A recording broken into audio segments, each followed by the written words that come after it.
For the second part of our election week edition, we'll hear from Mary, who I met while commuting home on Seattle's light rail. The audio here is pretty bad. Mary was speaking quietly, and it was tough to mask out the background noise of the train. Mary was very passionate and very hopeful about Kamala Harris's prospect for uniting voters across the political spectrum. But when I probed her justification for this belief, it seemed to be mostly based on hope rather than on reason. Here's the conversation, which will join already in progress. My name is Nick, and this is Conversations on the Coast. She's got a lot of experience. I've seen her, when she was a senator. I've seen her in action, and I just think she's just very qualified. I think she's joyful. I think she's just what the country needs. Okay. We just to move forward. We need to move forward. So, yeah. Nice. So I love that you say that you think Kamala is what the country needs. So why do you believe that? Because she's positive and she smiles, and I know she's been criticized for laughing, but I think that joy is what we need, and especially coming out of the pandemic. I think a lot of people, it was a dark period, and I just think, just seeing her and her disposition is just, she's not as negative, and she's, just got to bring people forward and bring them together. Yeah, I think she can do that. So I like two things that you said. You said that the country needs joy coming out of the pandemic. And then you also said something about bringing the country together. Yeah. So which of those do you feel like is the more important? Probably bringing the country together. Okay.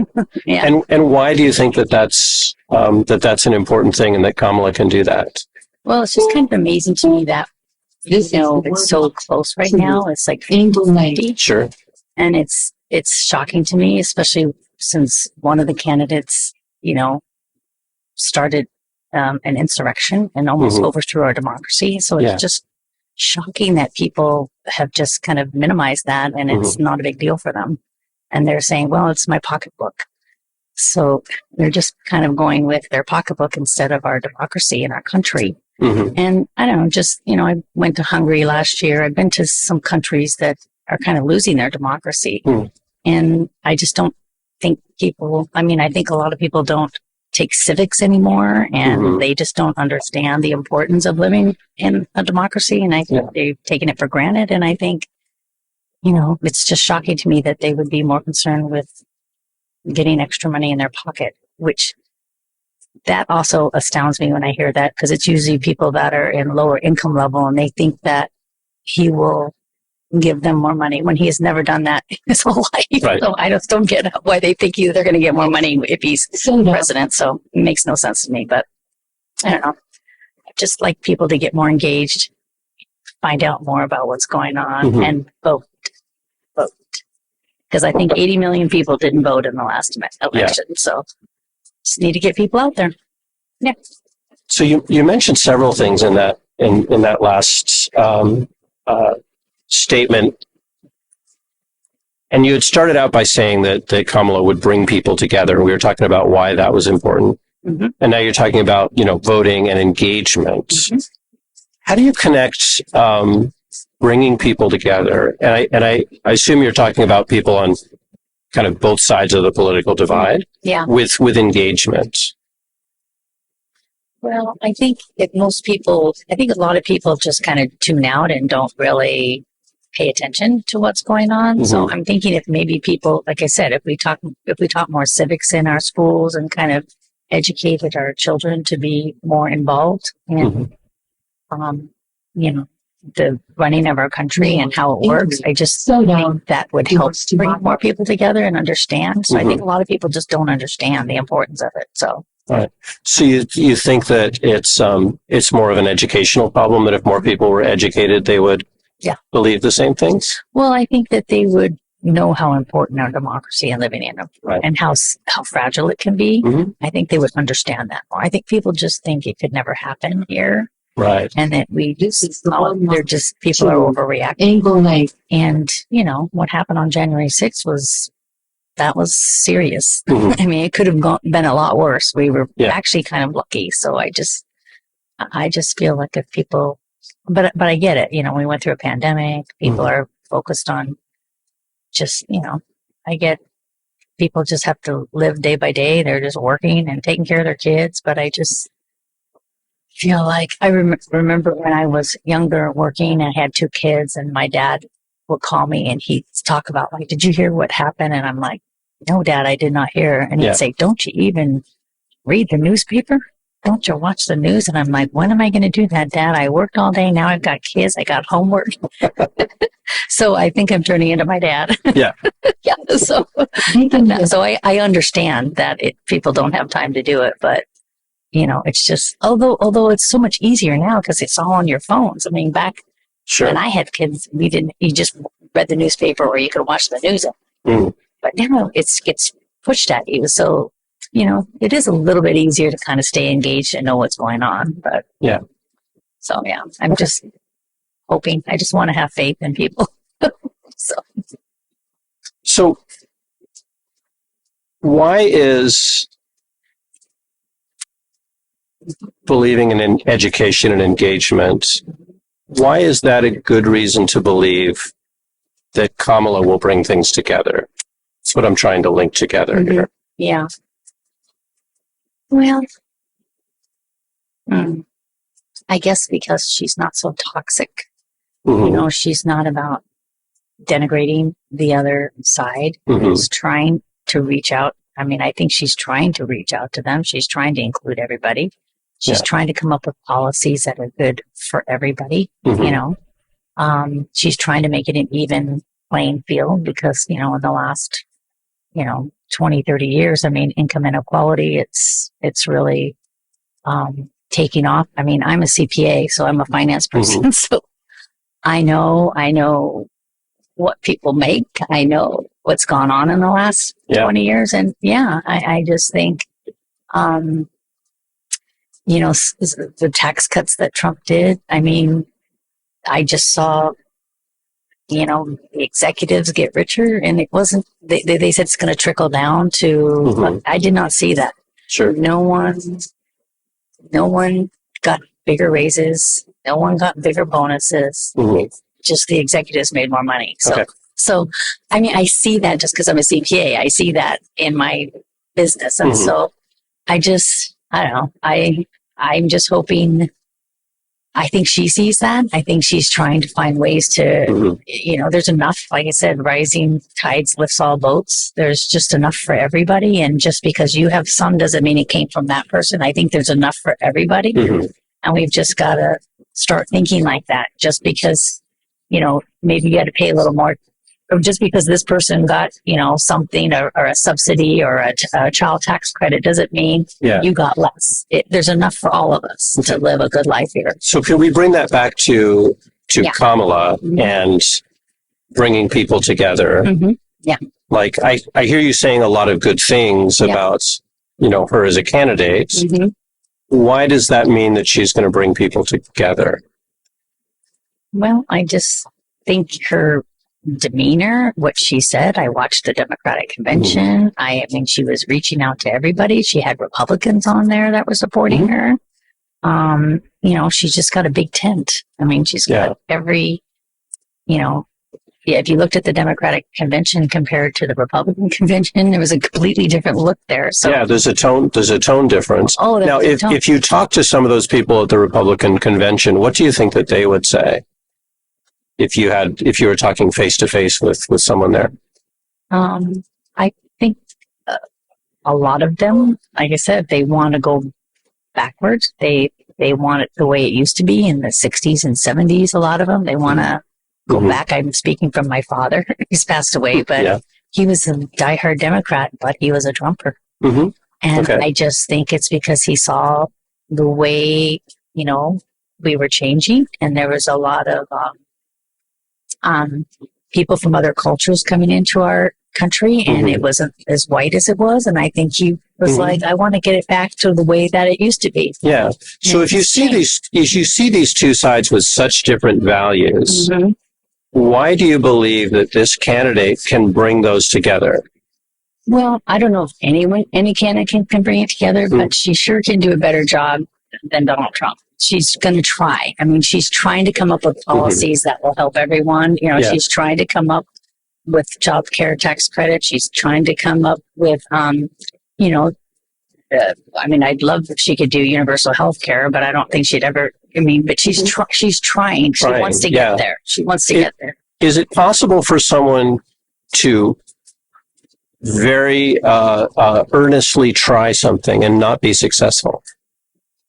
Sure, of course. You have to. Yeah. So why do you think that knowing that somebody is going to try, earnestly try, is that a good reason to believe that she'll be successful? Oh, I mean, absolutely. I mean, you know, no one's perfect, but if she has ideas, she has ideas.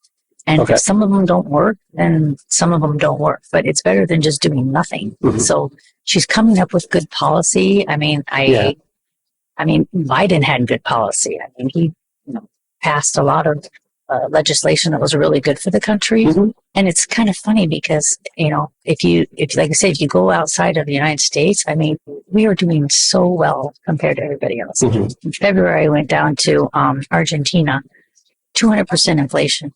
And people are crying here. When I came back here, I was like, if anyone starts complaining about the price of eggs, I'm going to just like scream because these people were so poor down there. The inflation, I mean, it was just really, really sad. We are so fortunate. Do you think that if you tried to talk to someone, so let's say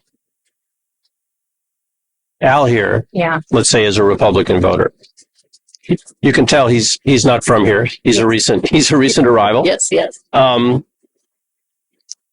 thinks that the other candidate, he looks at everything that you're looking at. He says the other candidate is going to try, and he's seen what the other candidate can do, and that he did what he said when he was president. How could an outside observer tell which person had the correct view of reality? First of all, can both people be right? Can you be right and Al be right?